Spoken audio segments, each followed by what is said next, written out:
L'adolescence, c'est un champ de bataille libidinal. Alors peut-être qu'il faut reprendre ce terme de libidinal, de libido, qui est un terme très, très large, très vaste, qui est finalement tout ce qui est à l'origine de la vie, qui est quelque chose du côté de l'énergie vitale.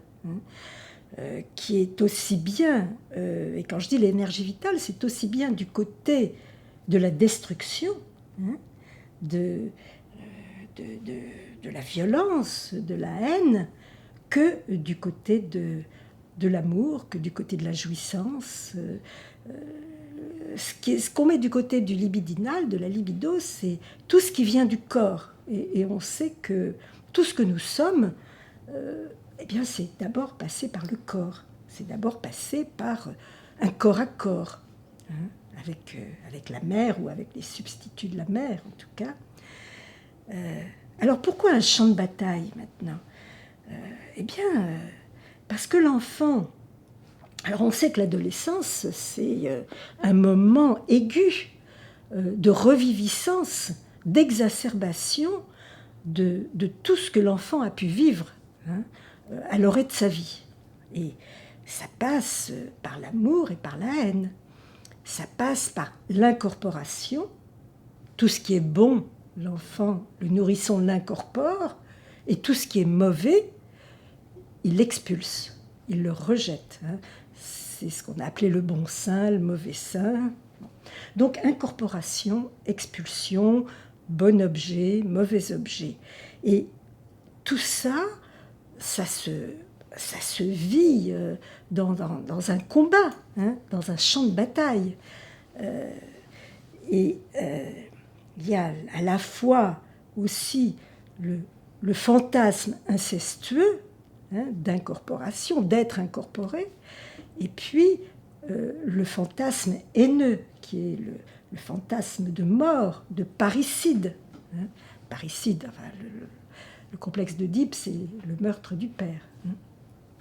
Donc, tout ça, ça vient se revivre au moment de l'adolescence, qui est ce passage où l'enfant a à la fois sort de l'enfance et a besoin de prendre ses distances par rapport à quelque chose qu'il sécurise.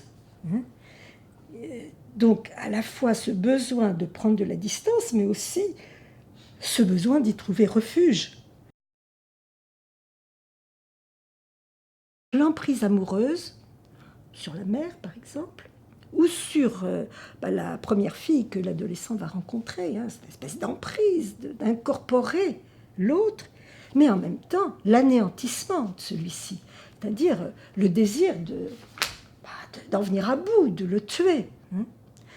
Alors voilà, tout ça à l'adolescence, ça fait une espèce de mélange, de bouillon de culture, où on a à la fois ces adolescents qui attendent d'être aimés, qui veulent la preuve qu'ils sont aimés, et en même temps qui rejettent celui qui leur montre qu'il est aimé, parce qu'ils ont peur à leur tour d'être aspirés, comme l'enfant peut être aspiré par la mère, et qu'à un moment, il faut qu'ils aillent marcher. Il faut que les adolescents, comme l'enfant qui commence à dire non, qui commence à marcher, l'adolescent, il a besoin de prouver qu'il va avancer dans la vie selon le souffle de son propre désir. Mais en même temps, il a besoin de savoir qu'il y a une base derrière, qu'il faut qu'il puisse s'appuyer sur un adulte fiable. Donc tout ça, c'est un champ de bataille parce que c'est un dosage. Donc quand on entre en relation avec un adolescent, c'est un dosage qui est très difficile. C'est ou trop peu, ou trop. Il faut savoir nuancer en fonction de ce que l'autre va vivre de cette relation.